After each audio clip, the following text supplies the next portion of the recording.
Welcome to the Good Reading Podcast, proudly sponsored by Book People Gift Cards. A Book People gift card is the perfect gift for readers of all ages. Simply order your gift card online at bookpeoplegiftcards.org.au. Redeem at any one of over 500 bookshops across Australia. Visit bookpeoplegiftcards.org.au.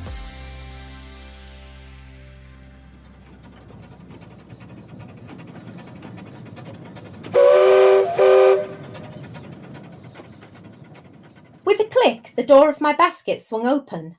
I ducked through the hatch and soared up and away. I knew this place so well, I didn't even need to circle to get my bearings. I flew above the sand dunes that bordered the beach and over the reed beds and marshlands. Today the tide was out, revealing miles upon miles of mud flats, where wading birds and pink-footed geese perched. But the beautiful beach had changed since we'd last been here. Coils of silver wire with sharp spikes ran along the shore as far as my eyes could see. Behind them, dotting the sand and half hidden by pebbles and rocks, were peculiar five-sided structures with thick walls. An uneasy feeling stirred inside me. I left the beach behind and headed east over the village of Sandringham. I soared above the ivy-clad cottages and towards the railway station. A whistle screeched, an engine huffed. Plumes of billowing smoke puffed through the air. Perfect timing. I pounded my wings in time with the rhythmic rumble as the train rattled away from the station and rolled along the tracks. Faster and faster the train clattered. My wings pulsed, but however hard I tried, I couldn't keep up. The train edged away from me, leaving behind a haze of smoke and the scent of soot. I'd beat it one day. Beverley McWilliams loves sharing history with young children.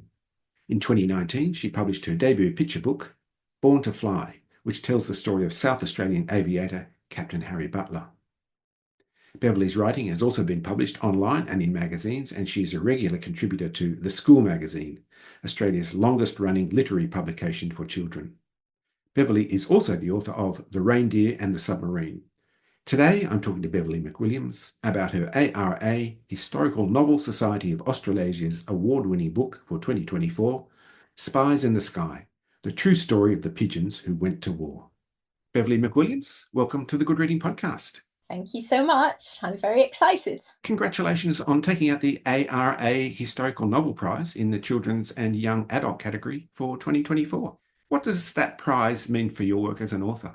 It means the world to me just to have my work recognised by such a prestigious award.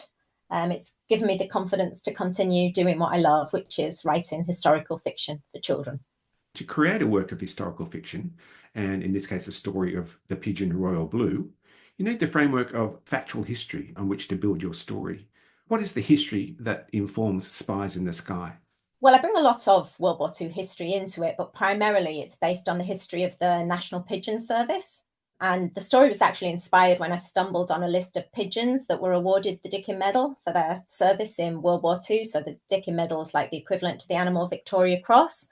And I didn't realise that there were so many pigeons that had been awarded this medal, far more than dogs or horses. And that sort of led me into looking into the National Pigeon Service and building a story around that.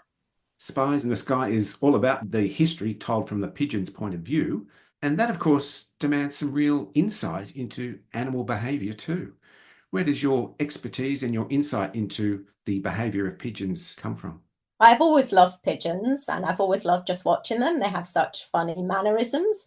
I actually adopted a rescue pigeon about 10 years ago, and I named that pigeon Royal Blue. So I think that kind of inspired me, and it was very helpful when writing because I had that first-hand work with pigeons, really. But yes, a lot of research. I did so much research on pigeons themselves from watching documentaries, meeting people who keep racing pigeons, and just looking into as much pigeon information as I could. How do you get inside the mind of a pigeon? Well, it's quite hard to get inside the mind of a pigeon, but it's just a matter of looking at things. And it's kind of getting a balance between telling the story from the pigeon's point of view, but also giving them a personality that people can relate to. So it's sort of a balance between making them pigeon-like, but also giving them human qualities, because obviously you don't know what a pigeon's thinking. So it's just kind of getting that balance. and being careful that you don't put too much human onto the pigeon, but that you also develop that personality enough for children and readers to relate to. Of course, we're talking about what were originally racing pigeons. What was the life of a racing pigeon?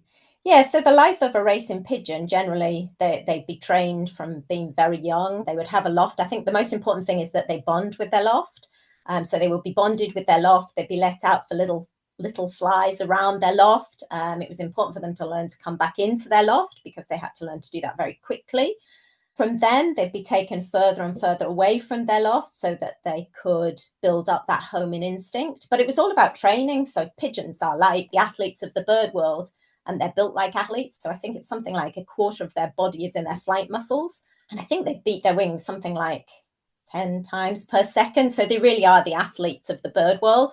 But to become a racing pigeon, you have to build up those athlete skills. So it's all about building up that, as well as their homing instincts and their ability to return to their loft. And do pigeons have a natural sense of navigation, or is that something that has to be trained? No, they do have a natural sense of navigation.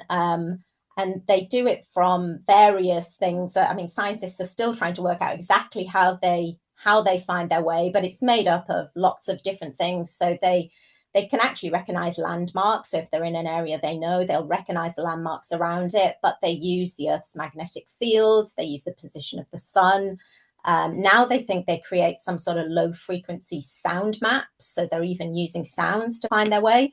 So it is natural to pigeons, but it is something that has to be developed as well. So with racing pigeons, they have to learn to return to that loft base and build up that ability. But to some extent, it is very natural. Royal Blue is a special kind of pigeon, a blue bar pigeon, and a champion. What makes a champion pigeon? Part of it's about the lineage. So generally, champion pigeons come from previous champion pigeons. Blue himself is descended from a Belgian pigeon that was gifted to the royal family. That pigeon was a champion pigeon, I think won the first Grand National pigeon race. So generally it is something that's bred into them as part of their lineage. Royal Blue's got some very particular human traits too. He's very confident and particularly clever. Yes, he is particularly clever and confident. And at the beginning, he's very full of himself and very focused on winning and being a champion pigeon. And that's how he develops over the story. He starts to learn to work as part of the team and that it's not all about him. But yes, he starts off very confident, maybe even a little bit cocky. But he develops over the story to becoming a bit of a softie. Royal Blue's not alone. There are other pigeons. Cairn, also quite competitive. A grizzle breed. What's a grizzle breed? The breeds are just more like their appearance. So a blue bar pigeon, which is royal blue, is probably more like the standard pigeon you would see, that sort of grey appearance of a pigeon. A grizzle breed is more speckly. They all have very distinct appearances. And Commando, I think he was a red pigeon, which isn't actually red, but more brown. So there are all these beautiful, people look at pigeons and they think they all look the same, but actually there's so many beautiful shades and the translucence of their feathers. I think they're gorgeous. Another thread of history that weaves its way into your book, the legend of Cher Ami. Tell me about Cher Ami. Yeah, so Cher Ami was actually a pigeon in World War One, and is quite famous. So that's probably how I knew about war pigeons. I think I'd heard that story many years ago.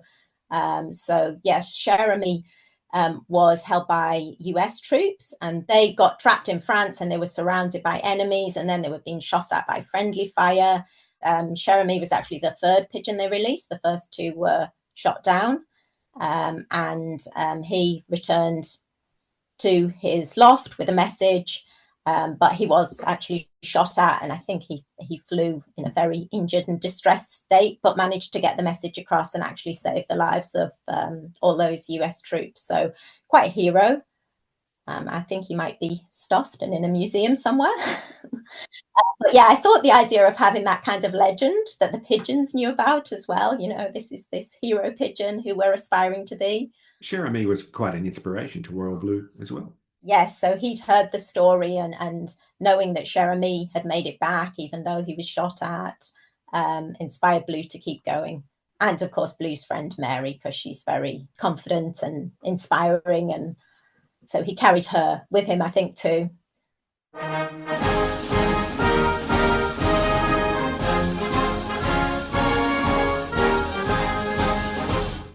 Grandpapa unfolded the tiny pink slip of paper in his hand.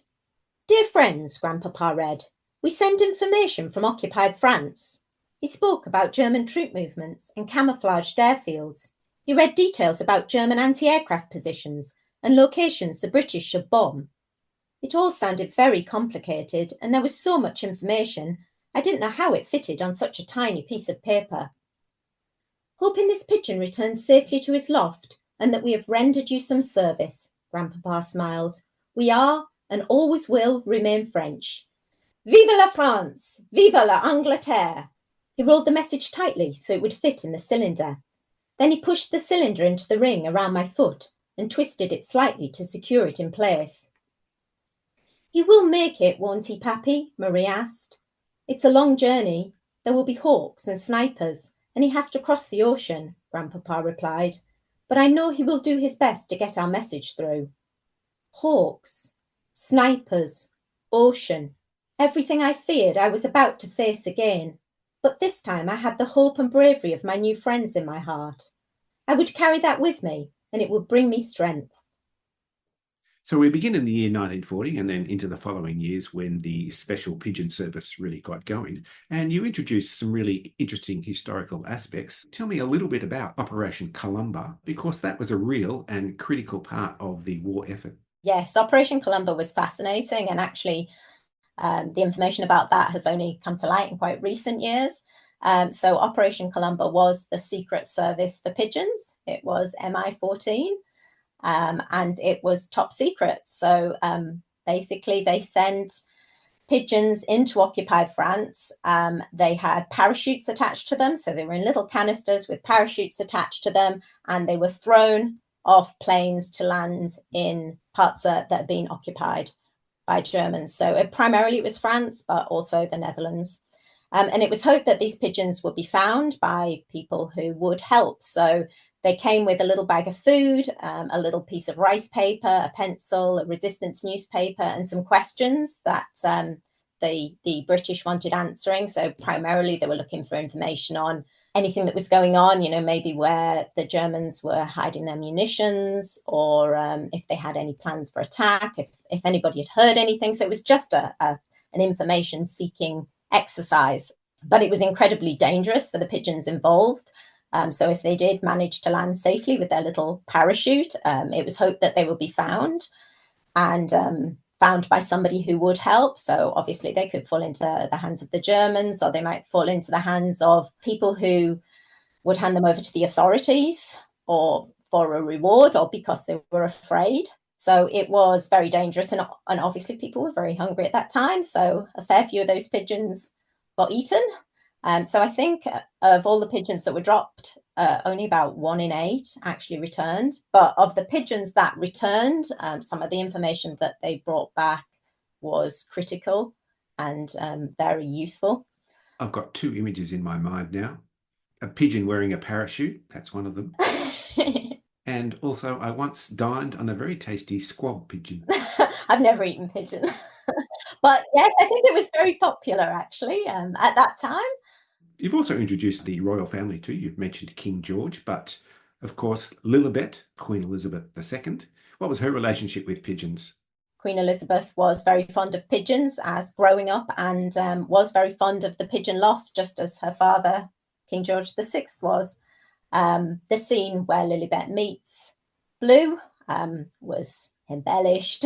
I don't know whether she ever did meet Blue, but I really wanted to bring her into the story because I thought that was a great way of bringing in that little bit of royal history, the fact that King George VI wasn't intended to be king, and that element of bravery. He did it anyway, which is what Princess Elizabeth went on to do, but Blue reflects on that when he's forced to join the pigeon service and he doesn't really want to be there.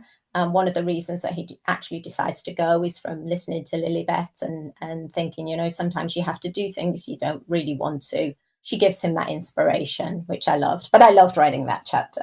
It was so fun. Leads me really nicely into my next question, which is about your approach in weaving the historical factual aspects of the story into the fictional aspects and creating the characters and the storyline in Spies in the Sky. How do you approach that? Yeah, so it's really important to me. Primarily, I want to tell a wonderful story that children enjoy, but I love history. So historical fiction is my favorite genre to write. I love bringing that history in a way that's accessible and enjoyable for children so that they almost don't realize they're learning so much, but there is an awful lot to learn in that book. And I think kids will pick up different amounts depending upon, how they read it. But there is so much history weaved into the story and so much to learn without probably realizing that you're reading a historical book. And I love that when I get comments from children that I don't like reading historical stories, but I loved yours. It wasn't really like history. And that's what I hope to do. And I think that's part of the reason I chose to tell the story from an animal's point of view. So it's the second book I've done that way, and I'd love to continue to do it because I think some parts of history that you deal with can be quite difficult for children, and you've got to be careful how much you tell them. But using an animal to tell the story gives that element of naivety. It's almost like telling the story from the point of view of a child. So as Blue learns about the war and what's happening, children can learn in a way that's not too much for them. I really admire the way you've weaved the history into the story. To me, it's a little bit like those hidden vegetables in the bolognese to boost the nutritional value without the children knowing, the ones who don't like carrots and celery and onion, and yet there it is, hidden. In this case, it's the knowledge, of course, the historical facts around the story. And that can lead to all kinds of things, can't it? Things like independent thinking and firing the imagination. You also manage to communicate aspects of social history. And as you said, it's a great way to bring light into a very dark period of European history. Yes, it is. Yeah, I'm hoping through my story to make history really accessible and enjoyable for children. So a little bit like giving them a time machine and transporting them back into the world. So that's what I try to do through my story. So primarily, I want it to be a great story that children enjoy. But I will also want them to take something away from that. Something a bit more so to be absorbed in the period of history. And yes, by just adding those little things and bringing in the social history and using the animal to tell the story, hopefully lets me achieve that. Well, Beverley, this is a great little story. I had a great time reading it. It was a great pleasure to talk to you, and thank you so much for joining me on the Good Reading Podcast. Thank you so much for having me. I've been talking to Beverley McWilliams about her ARA Historical Novel Society of Australasia's award-winning book for 2024, Spies in the Sky. It's published by Pantera Press, and you can find it at goodreadingmagazine.com.au. My name's Greg Dobbs, and thanks for listening. This Good Reading Podcast was brought to you by Book People Gift Cards.